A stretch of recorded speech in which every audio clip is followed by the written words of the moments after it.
അവളോടെന്തോ ചോദിക്കാനാഞ്ഞതും ഹരിയുടെ കൺസൾട്ടിംഗ് റൂമിൽ നിന്നും ഇറങ്ങി വരുന്ന ആളിൽ വൈദുവിൻ്റെ നോട്ടം തങ്ങി. സതി. അവളുടെ ചുണ്ടുകൾ മന്ത്രിച്ചു. അവർ പൂർണ്ണ ഗർഭിണിയായിരുന്നു. വൈദുവിനൊരു നിമിഷം കണ്ട കാഴ്ചയെ വിശ്വസിക്കാനായില്ല.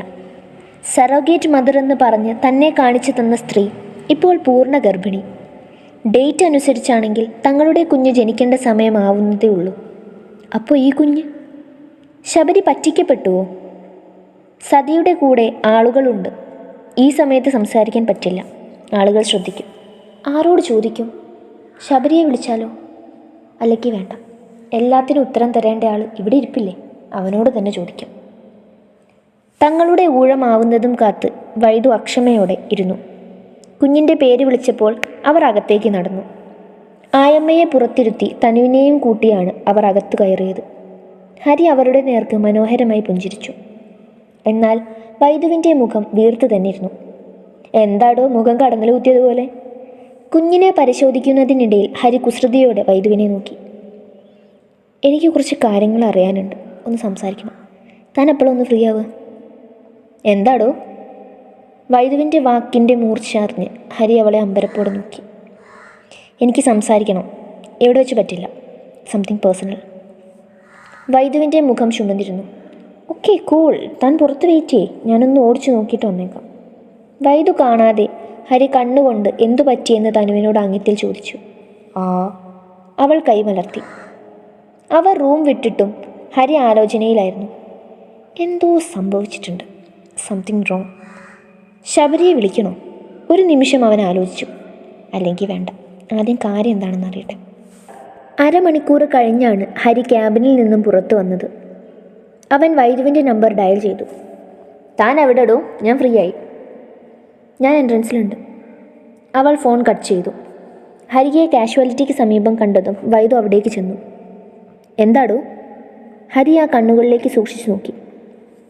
നമുക്ക് ഈ തിരക്കിൽ നിന്നും അല്പം മാറി നിൽക്കാം. താൻ മുന്നോട്ട് നടന്നു. പാർക്കിംഗ് ഏരിയയിൽ നിർത്തിയിട്ട വണ്ടിയിൽ ഒന്നിൽ ചാരി നിന്ന് വൈദു അവനെ നോക്കി. തന്നെ ഞാനും ശബരിയും കൂടപ്പിറപ്പിനെ പോലെയാണ് കണ്ടത്. നീ കള്ളം പറയില്ലെന്ന് തന്നെയാണ് എൻ്റെ വിശ്വാസം. ഞാൻ ചോദിക്കുന്നതിന് സത്യസന്ധമായ മറുപടി തരണം. ജീവിതം വെച്ച് കളിക്കരുത്. നീ ഇങ്ങനെ സസ്പെൻസ് ഇടാതെ കാര്യം പറ വൈദു. ഞങ്ങളുടെ കയ്യിലുള്ള കുഞ്ഞ്, എൻ്റെ കണ്ണ്, അതാരുടെ കുഞ്ഞാ? നീ ഞങ്ങൾക്ക് സറോഗേറ്റ് മദർ എന്ന് പരിചയപ്പെടുത്തിയ സ്ത്രീയെ ഞാനിപ്പോൾ കണ്ടിരുന്നു. അവർക്ക് ഡെലിവറി ആയിട്ടില്ല. ഡേറ്റ് വെച്ച് നോക്കുമ്പോൾ ഞങ്ങളുടെ കുഞ്ഞ് വരേണ്ട സമയമാവുന്നതേ ഉള്ളൂ. പിന്നെ ഈ കുഞ്ഞ് ആരുടേതാ? എന്തിനാണ് ഇങ്ങനെ ഒരു നാടകം? വൈദു അവൻ്റെ കണ്ണുകളിലേക്ക് തറപ്പിച്ചു നോക്കി. ഒരു നിമിഷം ഹരിയുടെ മുഖം വിളറി. അവൻ മൗനമായി. ഹരി, നീ എന്നോട് പറയാൻ കള്ളാലോചിച്ചു കൂട്ടണ്ട. എനിക്ക് സത്യം മാത്രം അറിഞ്ഞാൽ മതി. ഇതുവരെ ശബരിയോട് ഞാനൊന്നും പറഞ്ഞില്ല. ഇതൊന്നും അയാൾ സഹിക്കില്ല. ഒരു കുഞ്ഞില്ലാത്തതിൻ്റെ വിഷമം ഞങ്ങൾക്ക് രണ്ടുപേർക്കും എത്രത്തോളം ഉണ്ടെന്ന് നിനക്കറിയാം. ആ നീ തന്നെ ഞങ്ങൾ എന്തിനു ചതിച്ചു? താൻ എന്തൊക്കെയാണോ ഈ പറയുന്നത്? ഞാൻ ആരെയും ചതിച്ചിട്ടൊന്നുമില്ല. ഈ കുഞ്ഞത് ശബരിയുടെ തന്നെയാണ്. അപ്പോൾ സതി? അവരല്ല കണ്ണൻ്റെ സറോഗേറ്റ് മദർ, അത് വേറെ ആളാണ്. നോ, ഇതൊന്നും ഞാൻ വിശ്വസിക്കില്ല. അങ്ങനെ ആളെ ചേഞ്ച് ആക്കുന്നുണ്ടെങ്കിൽ എന്തുകൊണ്ട് നീ ഞങ്ങളെ അറിയിച്ചില്ല? ഇതിലെന്തോ തട്ടിപ്പുണ്ട്. അറ്റ്ലീസ്റ്റ് അവർ എനിക്ക് ഒന്ന് പരിചയപ്പെടുത്തെങ്കിലും തോന്നിയോ നിനക്ക്? കാണണോ അവൻ്റെ അമ്മയെ നിനക്ക്? ഹരി ഒരു നിമിഷം ശ്വാസം വലിച്ചു വിട്ടു. പിന്നെ മുന്നിലേക്ക് വിരൽ ചൂണ്ടി. അതാണ് അവൻ്റെ അമ്മ. ഹരി വിരൽ ചൂണ്ടിയ ഇടത്തേക്ക് വൈദു പിടച്ചിലോടെ നോക്കി. അവിടെ കരയുന്ന കുഞ്ഞിനെ ആശ്വസിപ്പിക്കാൻ പാടുപെടുന്ന തനു. അവളുടെ മാറിൽ പാലിന് വേണ്ടി തിരയുന്ന കണ്ണൻ. ആര്? തനുവോ? വിശ്വാസം വരാതെ വൈദു അവനെ തുറച്ചു നോക്കി. അതെ, അവളാണ് അവൻ്റെ അമ്മ. സറോഗേറ്റ് മദർ അല്ല. അവൾ നിന്റെ ശബരിയുമായി സെക്ഷുവലി ബന്ധപ്പെട്ട് ബീജസങ്കലനത്തിലൂടെ അവൻ്റെ കുഞ്ഞിനെ ഉദരത്തിൽ ചുമന്നവളാ. അവനെ നൊന്ത് പ്രസവിച്ചു അവൻ്റെ അമ്മ. നോ! വൈദു ഇരു കൈകൾ കൊണ്ടും ചെവി പൊത്തി. നീ കള്ളം പറയുകയാ. ഇതൊന്നും ഞാൻ വിശ്വസിക്കില്ല. എൻ്റെ ശബരിക്ക് എന്നെ ചതിക്കാനാവില്ല. നിന്റെ കയ്യിൽ നിന്ന് വന്ന തെറ്റ് മറക്കാൻ നീ ഇല്ലാത്ത കഥകൾ മെനയുകയാ. അതിനെക്കൊണ്ട് എനിക്ക് എന്ത് നേട്ടം? വൈദു, ഞാൻ പറഞ്ഞതെല്ലാം സത്യമാണ്. 1/2 കോടി കൊടുത്ത് നിന്റെ ശബരി വിലക്കെടുത്തത് അവളെ അല്ല, അവളുടെ നിസ്സഹായതയെ. അവൻ കെട്ടിയ താലി ഇപ്പോഴും അവളുടെ കഴുത്തിലുണ്ട്. 2 ആഴ്ച അവർ ഒരുമിച്ച് കിടക്ക പങ്കിട്ടു. പ്രഗ്നൻ്റ് ആയപ്പോൾ ശബരി അവളെ അവിടെ നിന്ന് മാറ്റി താമസിപ്പിച്ചു. ഞാനാണ് അവളെ കൺസൾട്ട് ചെയ്തത്. ഇവിടെ നിന്ന് അവളുടെ ഡെലിവറി കഴിഞ്ഞത്. ഹോസ്പിറ്റൽ രേഖകളിൽ അതിൻ്റെ റെക്കോർഡ്സ് ഉണ്ട്. ഡെലിവറി കഴിഞ്ഞ് 2-ാം നാൾ അവനൊരു യാതൊരു ദാക്ഷിണ്യവും ഇല്ലാതെ കുഞ്ഞിനെ അവളുടെ അടുത്ത് നിന്ന് പിടിച്ചു വാങ്ങിയത്. ഒരമ്മയുടെ നോവ് അതവളെ പിന്നെയും ശ്രീനിലയത്തേക്ക് എത്തിച്ചു. ഒരു വേലക്കാരിയായി. ഇതൊക്കെ എന്നേക്കാൾ നന്നായി അറിയുന്ന ഒരാളുണ്ട്, വർഗീസേട്ടൻ. ഞാൻ പറയുന്നത് കള്ളമാണെന്ന് എനിക്ക് തോന്നുന്നുണ്ടെങ്കിൽ വാ, അയാളോട് തന്നെ ചോദിക്കാം. ഹരി വൈദുവിൻ്റെ കൈകൾ പിടിച്ച് മുന്നോട്ട് നടന്നു. നിർത്തിയിട്ട വണ്ടിക്ക് സമീപം കരയുന്ന കുഞ്ഞിനെ ആശ്വസിപ്പിക്കാൻ പാടുപെടുകയാണ് തനുവും ആയമ്മയും. മാം, നമുക്ക് പോവാം, കുഞ്ഞ് കുറേ നേരമായി കരയുന്നു. തനു അവരെ കണ്ടതും വെപ്രാളത്തോടെ പറഞ്ഞു. അവളിലെ അമ്മയെ വൈദു സസൂക്ഷ്മം നോക്കി. അവന് വിശന്നിട്ടാവും, പാല് കൊടുക്ക്. വൈദു അടഞ്ഞ സ്വരത്തിൽ പറഞ്ഞു. മാം, ഇതവൻ കുടിക്കുന്നില്ല.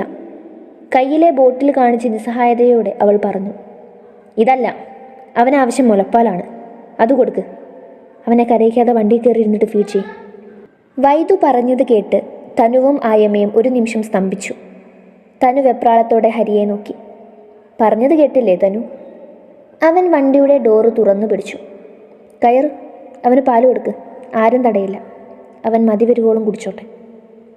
അവളെ അകത്ത് കയറ്റി അവൻ വാതിലടച്ചു. എല്ലാം കണ്ട് പുറത്ത് അന്തം വിട്ടു നിൽക്കുന്ന വർഗീസേട്ടനെ ഹരി കണ്ണുകൊണ്ട് അകത്തേക്ക് വിളിച്ചു. വർഗീസേട്ടൻ വാ, കുറച്ച് സംസാരിക്കണം. കുറച്ചു മാറി ഹോസ്പിറ്റലിൽ ഗാർഡനിലെ ചാരുബെഞ്ചിലിരുന്ന് തനുവിനോട് ശബരി ചെയ്ത ക്രൂരതകളെക്കുറിച്ച് പറയുമ്പോൾ വർഗീസേട്ടൻ കരഞ്ഞു പോയിരുന്നു. നിനക്കെന്നോടെങ്കിലും എല്ലാം പറഞ്ഞുകൂടായിരുന്നു? കലങ്ങിയ കണ്ണുകളോടെ ആയമ്മ അത് ചോദിച്ചപ്പോൾ വർഗീസേട്ടൻ അവരെ നിസ്സഹായതയോട് നോക്കി. എനിക്ക് കുഞ്ഞിനെ എതിർക്കാനുള്ള ശക്തിയില്ലായിരുന്നു. എതിർക്കണമായിരുന്നു, തടയണമായിരുന്നു. ഒരു പാവം പെണ്ണോട് ഈ വിധം ദ്രോഹം ചെയ്യുമ്പോൾ അവനങ്ങ് കൊല്ലണമായിരുന്നു. വൈദുവിൽ നിന്നും അടർന്നു വീണ വാക്കുകൾ കേട്ട് മൂവരും അവളെ പകപ്പോടെ നോക്കി. വർഗീസേട്ടാ, അവളെയും കുഞ്ഞിനെയും വീട്ടിൽ കൊണ്ടുവിട്ടേക്ക്. ആരും തടയാൻ വരില്ല. അവളുടെ കുഞ്ഞായി അവിടെ തന്നെ അവനിൽ ജീവിക്കും. അവൾക്ക് മുന്നോട്ട് ജീവിക്കാനുള്ള വഴി ഞാൻ തുറന്നു കൊടുക്കും. ഇതിനൊക്കെ ഒരു തരത്തിൽ പറഞ്ഞ കാരണക്കാരി ഞാനാ. നിന്റെ ഭാഗ്യം കിട്ട ജന്മ. അവസാനം ആകുമ്പോഴേക്കും അവളോട് കരഞ്ഞു പോയിരുന്നു. കുഞ്ഞെ, അത് വർഗീസേട്ടൻ ആരെയാണ് ഭയക്കുന്നത്? നിങ്ങളുടെ എല്ലാം കണ്ണിൽ കാണുന്ന ഭയമാണ് കാര്യങ്ങൾ ഇത്രത്തോളം എത്തിച്ചത്. അതല്ല കുഞ്ഞെ, വിവാഹം കഴിയാതെ ഒരു കുഞ്ഞുമായി കഴിയുമ്പോൾ സമൂഹം അവളെ ഒറ്റപ്പെടുത്തില്ലേ? നാളെ അവൻ വലുതാവുമ്പോൾ പിഴച്ച സന്തതി എന്ന് കുറ്റപ്പെടുത്തില്ലേ? അവനവൻ്റെ അച്ഛനെക്കുറിച്ച് ചോദിക്കുമ്പോൾ എന്തു പറയുക കുഞ്ഞ്? വർഗീസേട്ടൻ്റെ ചോദ്യത്തിന് മുൻപിൽ എല്ലാവരും ഒരു നിമിഷം നിശബ്ദരായി. വർഗീസേട്ടൻ പറഞ്ഞതും കാര്യമാണ് വൈദു. എന്തു ചെയ്യും അവളെ? ഹരി വൈദുവിനെ നോക്കി. അല്ലെങ്കിൽ പിന്നെ ഒരു കാര്യം ചെയ്യണം. ശബരി ഇവരെ താമസിപ്പിച്ച വീട്ടിൽ ഇവളെ താമസിപ്പിക്കണം. അവിടെ താമസിക്കുമ്പോൾ ഇവൾ പ്രഗ്നൻ്റ് ആയിരുന്നു. അതുകൊണ്ട് കുഞ്ഞ് ആരുടേതാണെന്ന് ചോദ്യം വരില്ല. അതേത് വീടായിരുന്നു വർഗീസേട്ടാ? അത് ശബരി കുഞ്ഞ് എൻ്റെ പേരിൽ എടുത്തിട്ട വീടും പുരയിടമാണ് കുഞ്ഞ്. അത് തനുവിന് കൊടുക്കുന്നതിൽ എന്തെങ്കിലും ബുദ്ധിമുട്ടുണ്ടോ വർഗീസേട്ടന്? എൻ്റെ പൊന്നു കുഞ്ഞെ, സന്തോഷമേ ഉള്ളൂ. ആ പാവം കുഞ്ഞ് എവിടെയെങ്കിലും സമാധാനത്തോടെ ജീവിച്ചോട്ടെ. പക്ഷേ ശബരിമോ സമ്മതിക്കുമോ? വർഗീസേട്ടൻ പേടിക്കേണ്ടെന്ന് പറഞ്ഞില്ലേ? അവളെയും കുടുംബത്തെയും അങ്ങോട്ട് തന്നെ കൊണ്ടുപോയേക്ക്. വീട് വിറ്റ് പോവുകയാണെന്ന് പറഞ്ഞേച്ചാൽ മതി. എല്ലാത്തിനും വഴിയുണ്ടാക്കാം. ഞാനൊന്ന് ശബരിയെ കാണട്ടെ. അവളുടെ മുഖത്ത് വിവേചിച്ചറിയാനാവാത്ത ഭാവം തെളിഞ്ഞു. വണ്ടിക്കുള്ളിൽ കുഞ്ഞിനെ മാറോടടക്കി പിടിച്ചിരിക്കുന്ന തനുവിനടുത്തായി വൈദു ഇരുന്നു. ആ കൊച്ചു പെണ്ണിൻ്റെ വാടിയ മുഖത്തേക്കും ഭയം മുറ്റിയ കണ്ണുകളിലേക്കും അവൾ വാത്സല്യത്തോട് നോക്കി. പിന്നെ ചേർത്ത് പിടിച്ച് അവളുടെ നെറ്റിയിൽ ചുംബിച്ചു. തനുവിൽ നിന്നും ഒരു തേങ്ങൽ ഉയർന്നു. ഒത്തിരി വേദനിച്ചൂല്ലേ ഞാൻ കാരണം? വൈദു കലങ്ങിയ മിഴികളോടെ അവളെ നോക്കി. നിന്റെ മോനെ വേണോ നിനക്ക്? അവൻ്റെ കൂടെ അവൻ്റെ അമ്മയായി ജീവിക്കണോ?